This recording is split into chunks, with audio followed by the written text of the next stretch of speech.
I'm from the Philippines. I'm from Phoenix. Together, Together, we're we're Phil's Phil's to to Phoenix. Phoenix. Two countries. One heart. And welcome Welcome to to our our series series on on stress. stress. That's part two.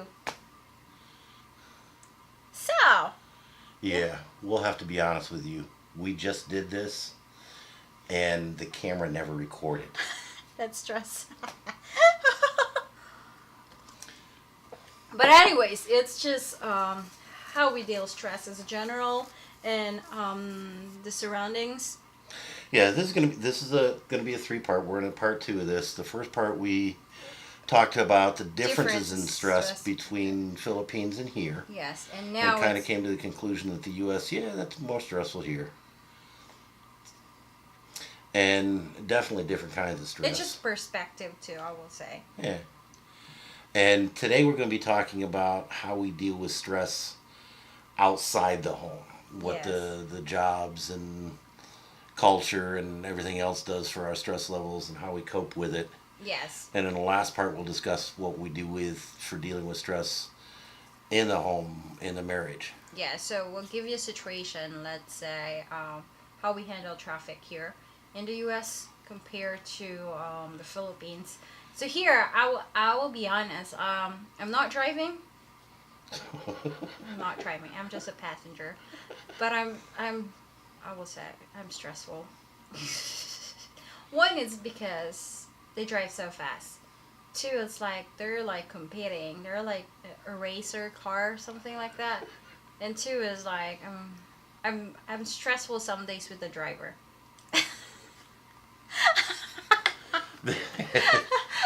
So, but how do I deal it? How do I deal those stress? Well, in the Philippines, of course, I could just sleep, and then the manong driver will just say, "I'll just drop me in that place," and they'll just wake up. Hey, it's a place. So, of course, you're not stressful because you're sleeping for an hour or two.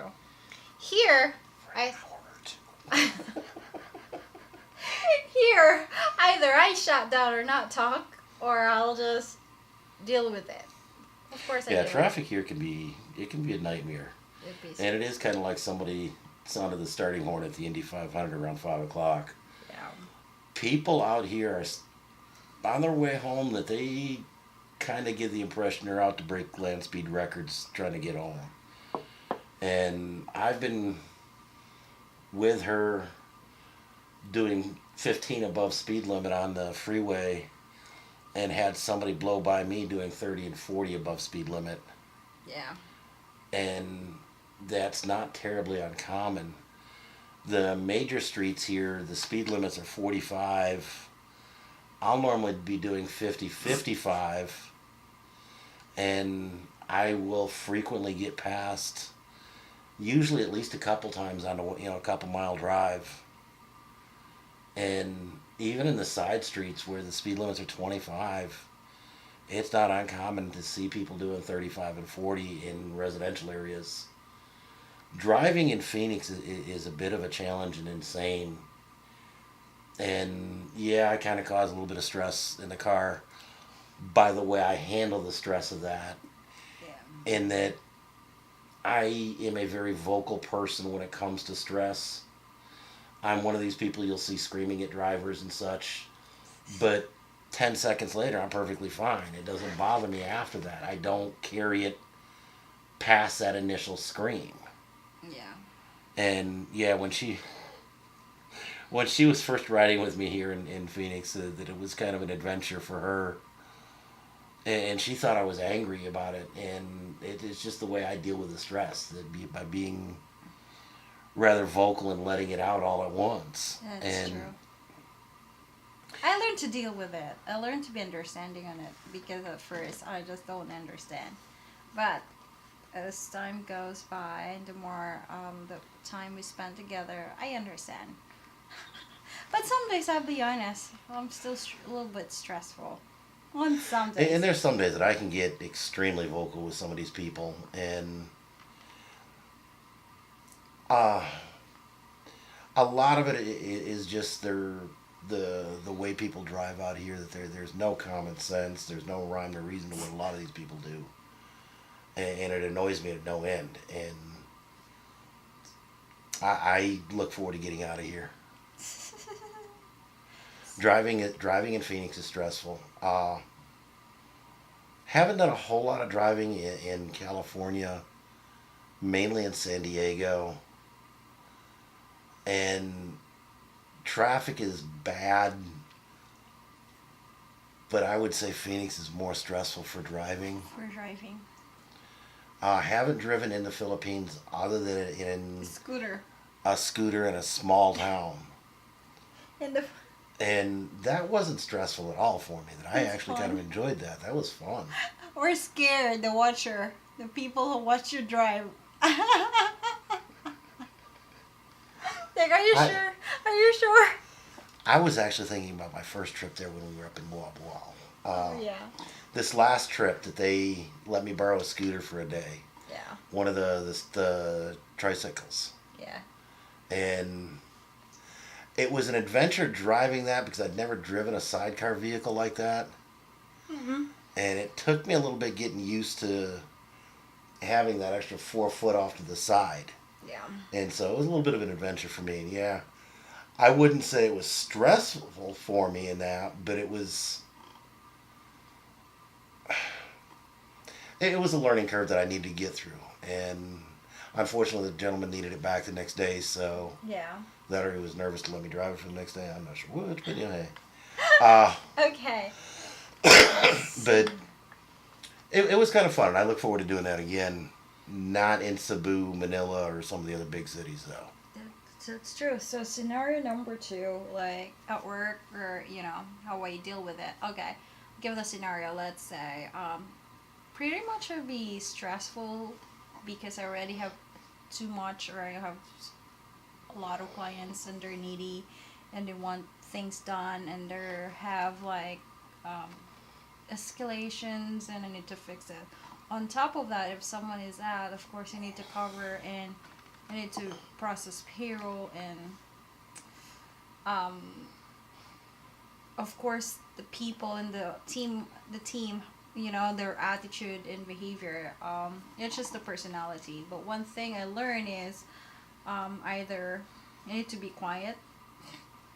That's, I guess, me. That's the safest way. It's just my personality. I don't know other personality, but it's the best. That works best for me. Be quiet or either smile. So I learned to keep things simple. Like I don't want to complicate things. I learn things to be not jumping into conclusion instead of like asking why it happened and like start from curious, like, and then not just blaming someone. It needs to take ownership, working.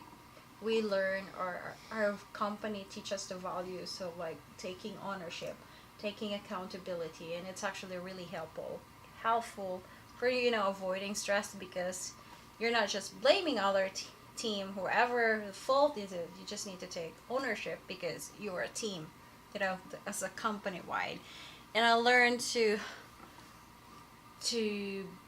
always be happy and look forward for the positive results and the end goals, even if it's so stressful. And I see really, really good results in that.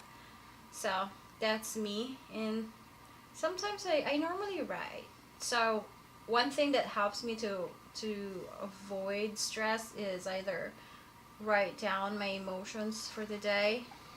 In the morning, I try to, first before I wake up or at the end of the day, I normally write down like my thoughts, my emotions, or even at work. And I sometimes like try to walk away or just wander around, go in the lobby and walk.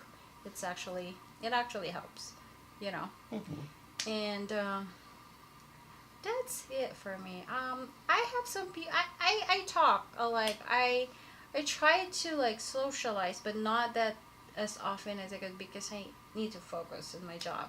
Yeah. Because I have the end results and goals. So, how about you?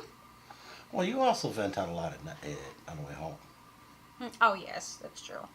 That on the way home that she doesn't yell, scream, or anything like that, but she lets a lot of that out on our rides home, and I just sit there and listen. And Oh yeah, that's the biggest part. we both had went through chaplain's class. That I went through one a few years ago. You went through one 2015. right after you got here, and that was one of the big parts in the chaplain's class is being an active listener. And that's just someone that pays attention to what you're saying, but doesn't try to offer advice or input, but just Be there. attentively listens to what you're saying. That's true. And yeah, that there's a few times like tonight that one of the scenarios she gave that I asked a few questions about, and she talked a little bit more about it. Yeah. And you can ask questions and still be an active listener to get people to open up and talk a little bit more and maybe explore some areas that they weren't even aware of. Yeah. And in the end, it was something that I thought well enough that I might have a productive input to it, that I did volunteer some advice. Yeah. But generally, I just will ask questions to keep her talking and to get a lot of the stress of the day out, to keep it away from the house. That's true. That when I retired, I haven't got a whole lot of work stress, obviously, because I don't have a whole lot of work. Uh, Before I retired, that's kind of an episode into itself, because I want to, not too long after you got here, you got here in May and in November, I injured myself on the job and began a process of disability. But that May to November time frame, again, as I said, I'm an extremely vocal person. Yeah. And that's my way of dealing with stress, is that I will talk about it often very loudly, always very passionately, and then I'm done with it. It's over. It's gone. It's my way of releasing it out. Yeah. And when I first started doing that, she would kind of shut down, and she thought I was angry with her. Yeah. And we had a talk about it, and I helped her understand, no, I'm not angry with you. And it was just my way of venting out, that I just do it at a higher decibel level. And it was gone, and after that, she would learn to just quietly sit there and let me rant and rave for 5-10 minutes, and then come up and give me a hug, and we were good. That's true. And that's the closest it came to really bringing stress home on my part. Yeah. Right now, with the back and the injuries that I deal with, the pain level gets high enough that there's some stress issues with that, and I get a little bit vocal. And again, very thankfully that she is understanding and knows that I'm not upset with her. It's the pain talking. Mm-hmm. And she'll do a lot to help get me to either sit down, lay down, do whatever I need to get out of the pain, the pain cycle, and help me realize I need to break this cycle quick. But that's the biggest thing, is a lot of the stressors of the world we keep outside the front door. We don't bring it into our relationship. Yeah. And how we deal with it may not be the best way for you guys to deal with it. Yeah. It's just how it's worked out well for us.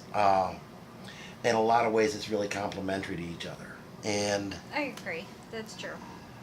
the biggest thing, and the one big piece of advice out of this whole video, is don't let that come home.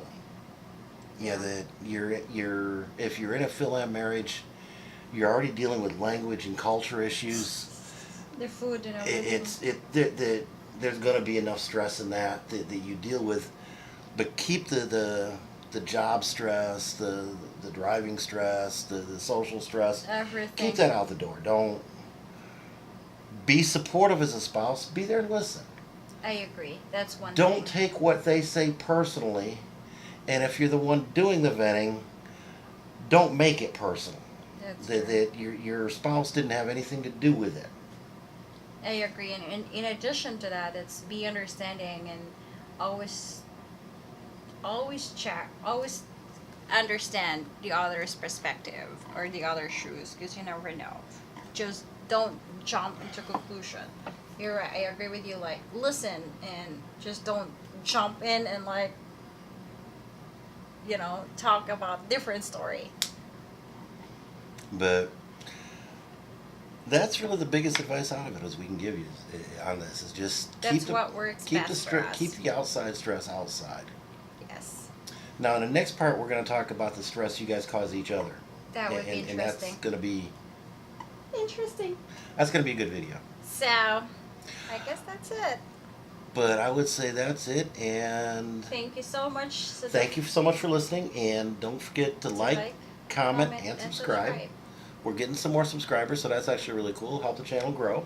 Yes. And mabuhay.